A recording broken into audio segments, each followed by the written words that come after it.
be or not to be? That is the question. Two roads diverged in a wood, and I took the one less traveled by.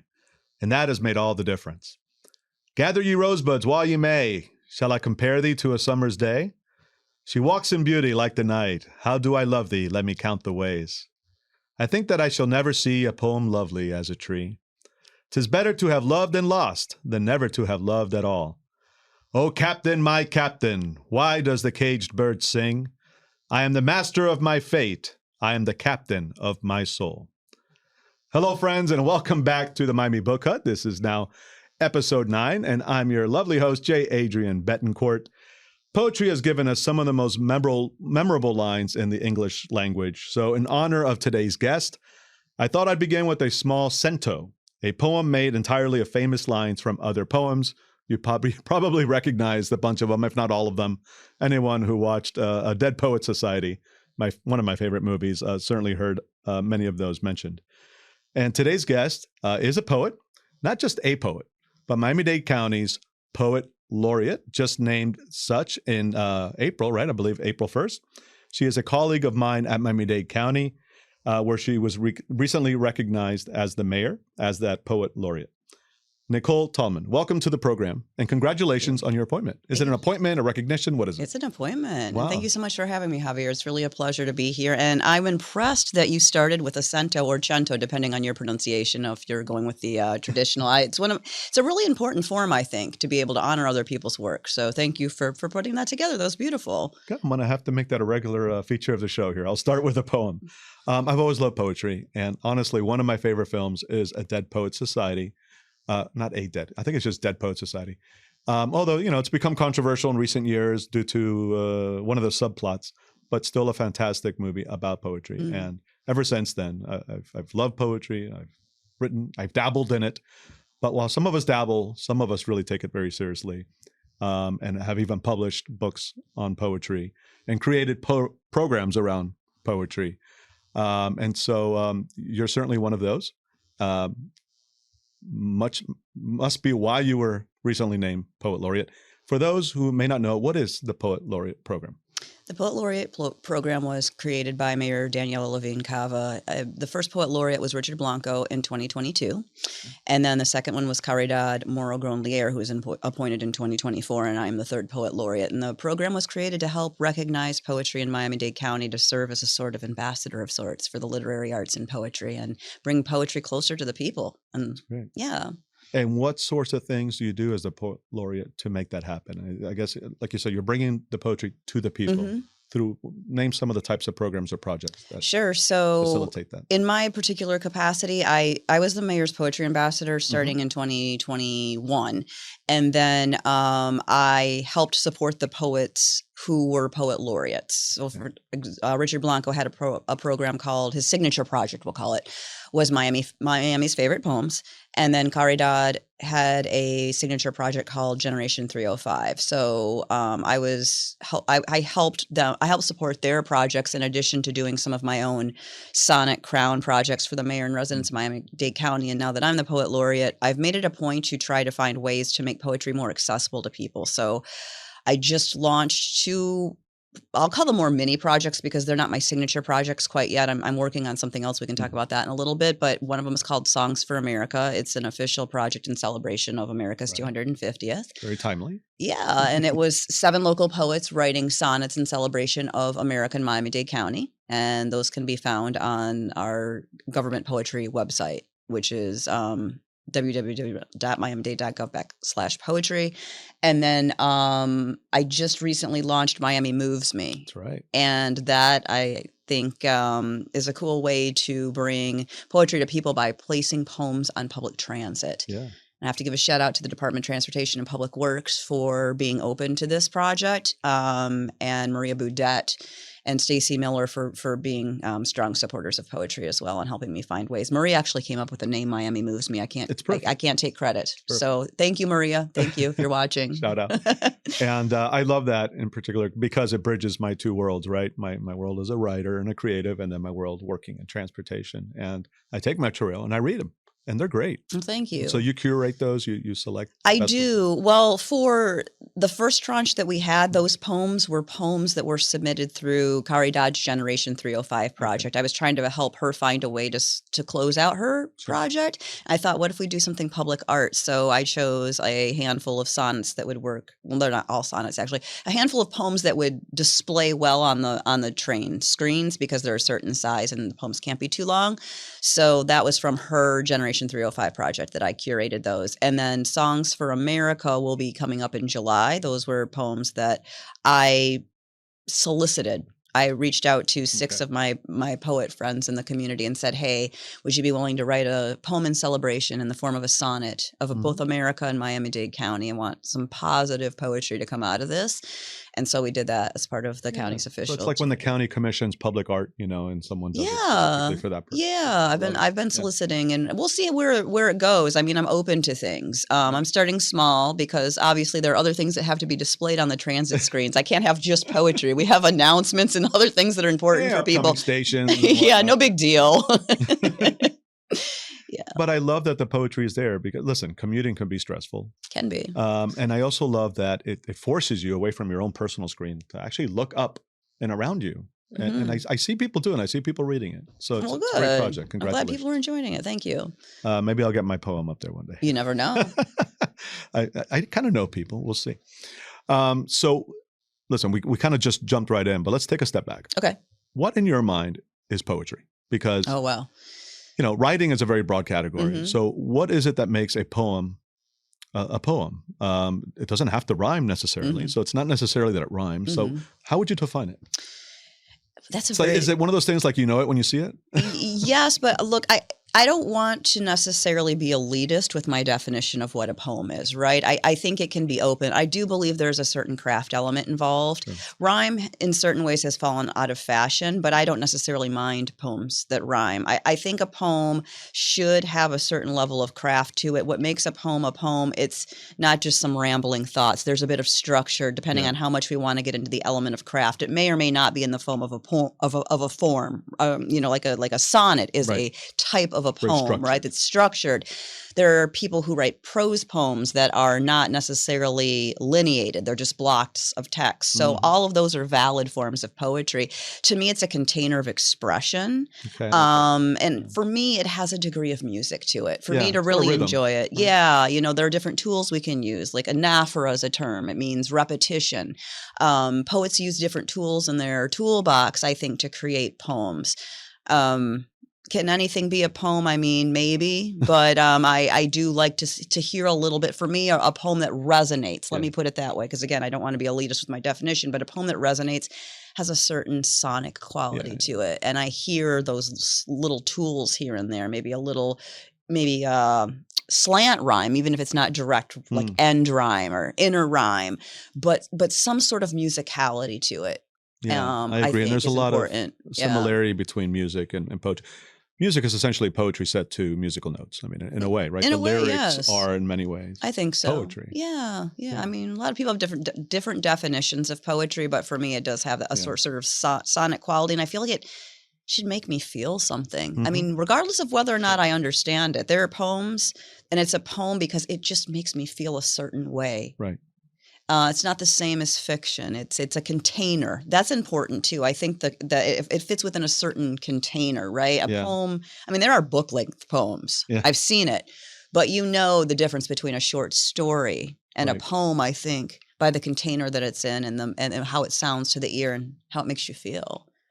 Yeah, and it's funny, and it has such a rich history. I mean, I think we were creating poems before man could write, right? Well, there was an oral tradition. Oral traditions were passed down. Yes, absolutely. Yes. And I guess the repetition or that container or the structure made it memorable, so it could be passed down. Yeah, it started in an oral tradition, almost more in a way of memorizing things before people actually wrote it down. Right. So it has a very long tradition. Absolutely. So it's interesting that you say that I guess modern poetry is kind of getting away from the rhyming scheme because I think most people, when they think of poetry, first think, okay, it rhymes, right? And certainly those of us who grew up on Dr. Seuss, very much. Still my favorite poet. No, that's fair. I love Dr. Seuss. But yeah, so the other day I took my first crack at writing, I guess it would be a what do you call it? A freeform Yes. poem that didn't rhyme. Mhm. And I wasn't sure I was going to like it. And the more I read it and tweaked it, the more I liked it. So Mhm. it's kind of a new horizon for me. But that's what's in now, right? Well, I don't want to say that poems that rhyme are out. It's Okay. just that I think that people try to push boundaries a Sure. little bit past the traditional forms that nursery rhyme that you referred Right. to almost, right? So you can create poems through lineation, right? Where someone takes a breath is important. So when you're looking at a poem on a page, there's obviously poems for the page and poems for the stage. And I think a lot of poets try to do both. Some poets do some poems better for the stage than they do for the page, and vice versa. But for me, when I'm writing a poem, I have some that incorporate rhyme, but I don't focus quite as heavily on the end rhyme because I think poets now are finding different ways to make poems musical that's not so quite direct end rhyme as you would have seen in some of the more traditional sonnets from the past. Interesting. Yeah. So you've been writing poetry for a long time. Yes. When, if you could remember, when did you start and what drew you to it? I don't remember not writing poetry, if that makes any sense. My mother read poetry to me from a very, very young age. I remember hearing poetry. And I think Dr. Seuss was something she would read to me. I remember just little things like Big A, Little A, What Begins with A, just little things like that. And it's just always been something that I hear. I hear poetry. I wake up with poetry in my head. It's almost something that I can't escape it. It's just there. I feel like maybe it's just something that a person is born with, and maybe certain people nurture it. But I've always heard poetry and music. They've both been very important to me for a very long time. Do you draw inspiration for your poems from the external world, or is it very internal? Like, do you meditate, or is it just a combination and it comes from all places? It's definitely a combination. I mean, there are projects that I do that are intentional. Like sometimes I'll be commissioned to do something. For example, Miami City Ballet reached out to me and they asked me to write a series of poems for art cards that they were going to put out to their subscribers. For that exercise, I was given some photos to react to. That was an exercise in ekphrasis, where you're reacting as a poet to a visual art work. And in my mind, I said, okay, I'm going to channel this. I want to respond in some way to this, but I turned it on its side a little bit because I made it a little bit less direct and a little bit more surreal just because of the fantastical nature of the ballets that were being performed. But I gave myself a constraint. I said, I want all of these poems to be 7 lines. And I'll do that sometimes because then I know they're going to fit on the card. True. And also it sort of creates a series where the poems speak to each other and they all have a similar look. So it just depends on the project and the book I'm working on. Love it. And what I love about that, and I think it's demonstrated in the work you do, is that you believe in collaboration. Right? I do. So I do a lot. it's not just poetry, and you write it in a book, you put it on a shelf, and people may or may not read it. You're partnering with different organizations. You're bringing poetry to the public through all these different mediums, including trains. Yeah. And so what are some of those other collaborations that I guess you and or the county are working on or with? So both of the projects that I mentioned earlier are collaborative, and the signature project that I'm going to be doing, it's going to be the intersection of poetry and music. I've reached out to a couple of organizations. Breaking news. I've reached out to a couple of organizations to see, just to put out some feelers to see, but I'd really like to curate a set of poems by local poets I admire. And I really want to focus on the musicality of the poems and then find musicians who would be willing to respond to the poem. So the poet would read the poem in their voice, and then I love that. Musician will respond. And I'm hoping it leads to something that's recorded and can be shared in a lot of public spaces and maybe even a performance. I think that's beautiful. Thank you. I think it'll be a lot of fun. So I'm going to reach out to the Academy of American Poets. They do a fellowship program every year for Poets Laureate, and there's a grant that comes along with it. So because I believe in paying poets and artists for their work, I'm not asking anyone to do it for free, but I think it could be beautiful. Curious, is that going to be like spontaneous? Like you're going to put them in a room together and see how they kind of feed off each other? Or is it going to be like, okay, we're pairing you up and take some time to do it right? I mean, I'm curious. Is it like more I'm- jazz or? Yeah, no, what I'm thinking of doing is asking the poets to send me a voice recording of them reading a poem. They can just Okay. use their voice memo app. Doesn't have to be anything Yeah. fancy. Sending that to a musician and then having a musician set it to music. Perfect. Okay. Yeah. So they'll be able to take their time with it. Absolutely. Yeah, I do live performances as well. I just did one at Books and Books for Songs cool. for America. I had a little jazz trio. It was really Nice. cool. We read some poems and we improvised. But for this project, I'm thinking Improvise. it's a That little was the more word I was looking for. structured. Improvisational. Yeah, just a little more structured and Yeah. giving that musician time to really take in the poem and respond to it with whatever instrument speaks to them. So the reading you did at Books and Books, that was of your own book? No. I'm sorry. No, it's okay. I that was for Songs for America. Okay. So I had Those were the artists that you had picked. correct. Richard Blanco was one. Caridad, Gotcha. Moro-Gronlier was one. There were 7 of us, and I wrote a sonnet too in celebration of Miami and America. And then I invited a jazz trio to come, and we just did it live. Fantastic. It was a lot of fun. Yeah. Yeah. And I love Books and Books for that sort of I thing. do too. right? Mitchell Kaplan is just is. so generous and Thanks again, fantastic. Mitch. Yes. Shout out to Mitchell Kaplan. We're getting And a lot his of whole shout team. outs. And his team. And his whole team. Yes. Yeah. For But, sure. they have so much programming. I think he told me when he was on the program, they have over 400 events a year. So that's more than one a day. And it Yes. includes the full spectrum, Mm-hmm. of literature, right? Mm-hmm. Including poetry. Mm-hmm. So, I'm used to reading poetry on its own, kind of on a per poem basis. I have to admit, I don't think I've ever picked up an actual book of poetry. Okay. So what is that side of that business, if you will, Mhm. for lack of a better term, look like? Is it kind of the same as writing any other book, or is it a different process? Is it typically more difficult to sell? Like, I'm just curious how the world of poetry books works versus maybe something like fiction. So I think the process can be different depending on the poet. For me personally, I don't always know that I'm working on a book. I start working on a series of poems. Maybe it just starts with one poem. I can give you an example, and I'm going to give you your first book of poetry today. Excellent. This one here. This excited. This is my new book. It's a flip chat book. It's called Dolce Vita on one side, and the other side is called Let There Be a Little Light. I love that. And this started out just as an idea. I wanted to write a series of 15-line poems. The sonnet is traditionally 14 lines.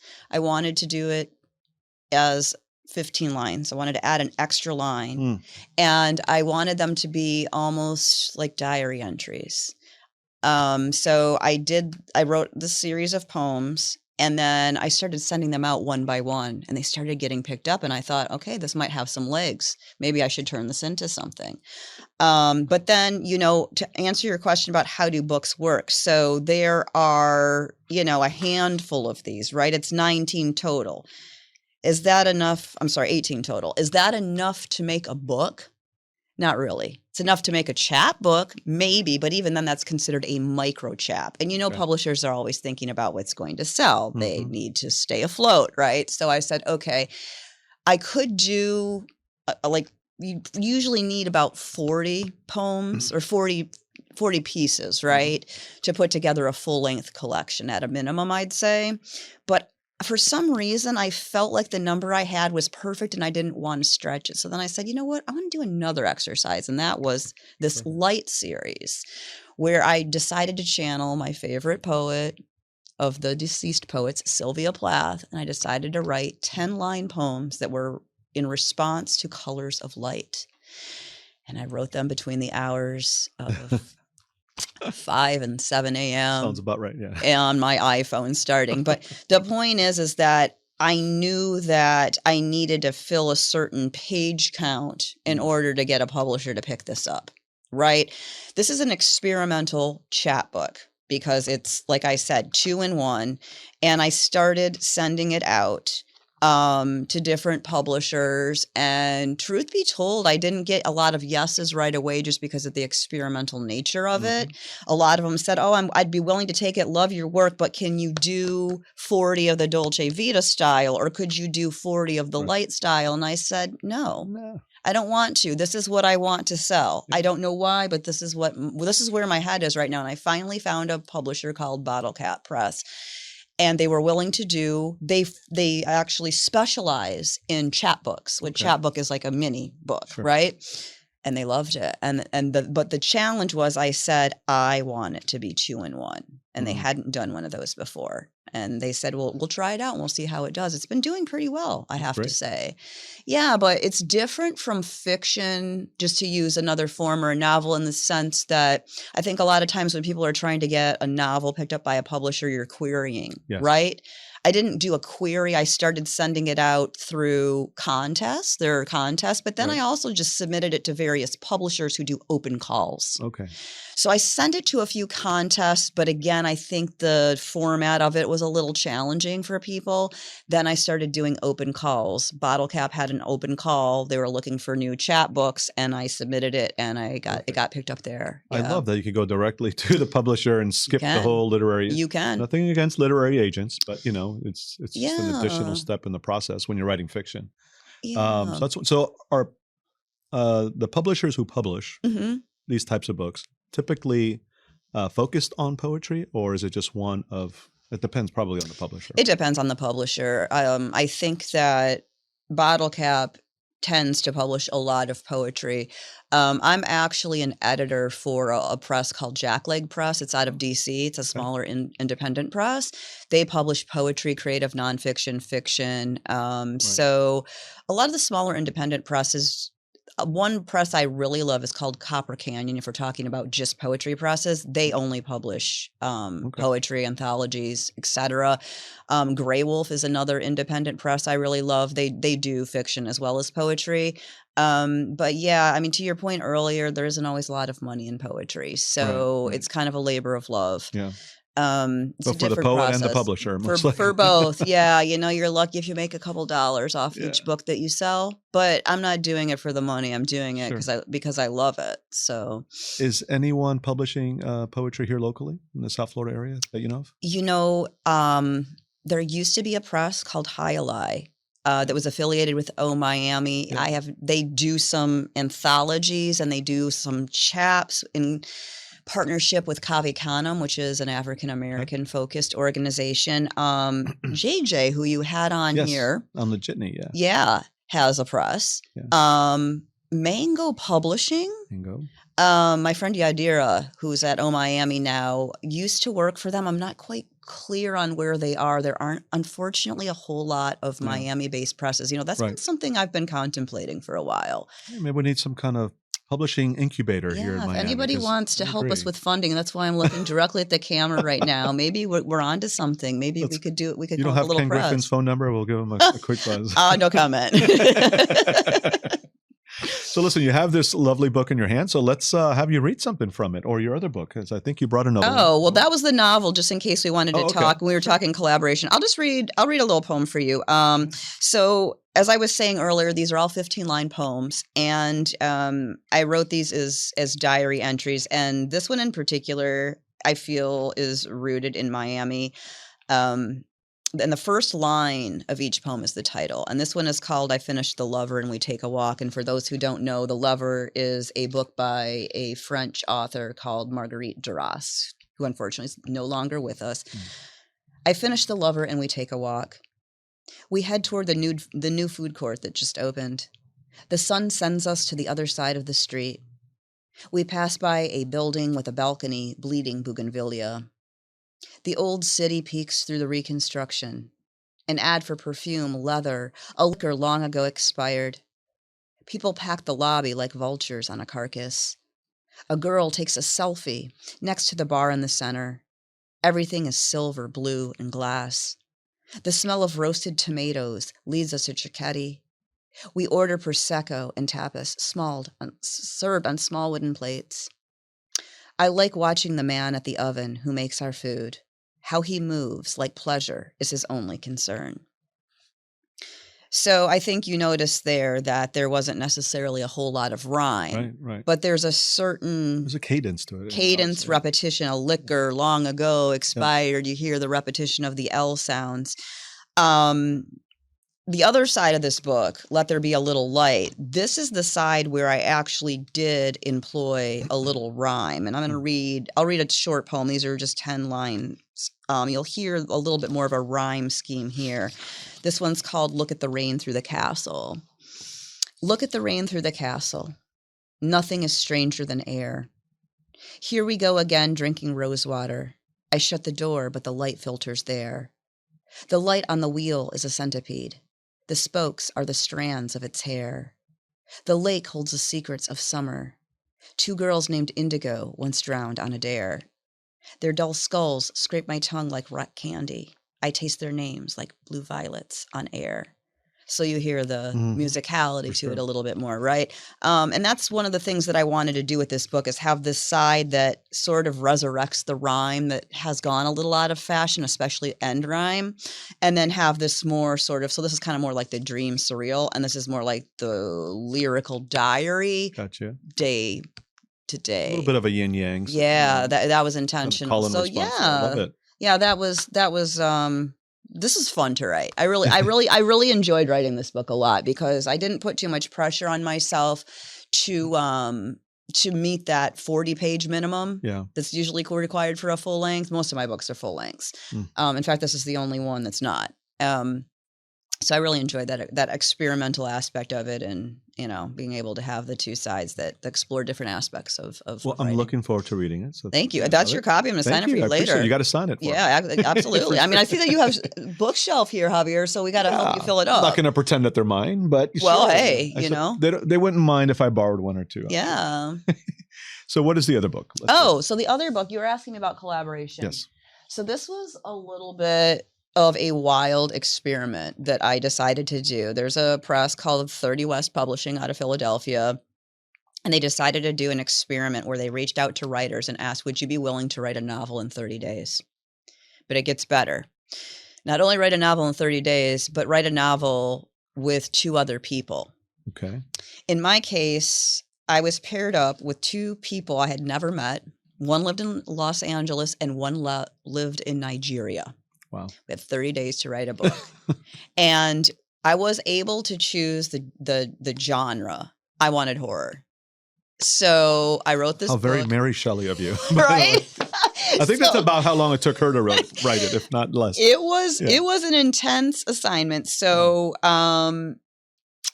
so this book is called Julie or Sylvia, and I mentioned earlier that Sylvia Plath is my favorite poet, and it's about a woman who wakes up and she's in a London asylum, and she doesn't know if she's dead or alive. Nice. But she thinks she may be the deceased poet Sylvia Plath, and so this book is the product. It's written in, I can't even remember how many, 89, is it 89? 89 chapters. And we went back and forth. I was going to say, so you did one chapter, then they do the next? Well, it depended. Sometimes I did 2 chapters. It just kind of depended on the length, but we went back and forth and we just did this all via email. Created a shared document, Google Doc, and we just kind of went in, and I tried to set some parameters. Let's try to write, 500 words a day if we can, because we got to get through this. And, obviously we had a minimum word count, but this. I could see you being the one cracking away. Okay. I really was. Let's stay on. and full disclosure, I picked up some slack. I'll tell you that because I said I will not miss. I've never missed a deadline in my life, and we're not missing this one. So this was. I know this of you from having worked with you. Yeah. Was written at some very odd hours, like 4 to 7 in the morning. Because you've said that twice now. So do you tend to write in the morning? Do you have like a regular routine, or is it just wherever and whenever it comes to you? You like to write outside at a park? Like, what is your typical kind of pattern, if you will? We're both really busy professionals, so we find the space when we can. I don't do a lot of writing at work because I don't have time. I'm in meetings all day. So it's either really early in the morning or late at night. I find myself most creative when I first wake up in the morning. I'm not a morning person, but I force myself because my brain, that stage between dream and waking, is so powerful and I think prolific as an artist. So I force myself, and I'll tell you, this is going to sound very Proustian, but I write a lot in my bed. Okay. I really do. I wake up and I might just start writing on my notes app in my iPhone. And then obviously you have to then email that and put it into a Word document and go from there. But I write a lot on my iPhone when I first wake up. I think you're absolutely right. I think that is when you're most creative. Yeah. Because you're still in that dream state. At least I am, until that first or second or third cup of coffee. Yeah. And obviously the editing comes in, Sure. that I tend to edit at night. You edit your own work? I do. So I'll edit my own work, and then depending on if it's this is the only novel that I've written. So this one was an experiment, but for my poetry, I edit my own poems. I have a few trusted readers, but I really trust my inner voice a lot. And I know if something's landing, if it gets picked up in a journal. I submit a lot of my work. And if it gets picked up, I know I'm heading somewhere. And then the poems that just kind of fizzle out, because that happens. Not everything's for everyone, and some things are just poems we write for ourselves, and they aren't for the public. So for therapy. for therapy, or just maybe I wanted to get something out, but maybe no one wants to publish it, and that's okay. That's okay. Yeah, that's awesome. Well, listen, you're not going to believe this, but we're out of time. 30 minutes going to fly. But I did actually write a poem for you, and let me set my book down. I'm all yours. an amateur, and it does rhyme, so I'm a little old school. I love it. Let's go. So before we close the program, an ode to Nicole, our Poet Laureate. Wow. In this great county of sunshine and flare, where languages dance on the salt-laden air, there rises a voice both graceful and true. Nicole, we're so lucky our laureate is you. With verses that shimmer by the Biscayne Bay light, you gather our days and give them new sight, turning moments to meaning, the simple to art, threading all of Miami through each living heart. A colleague by day, a poet by soul, you remind us that words can make fractured things whole, that rhythm and rhyme aren't just lines on a page, they're the pulse of a people, the voice of an age. So here's to your pen, your passion, your flame, to the beauty you build in community's name. May your poems keep rising like dawn on the sea, to lift up our beloved Miami.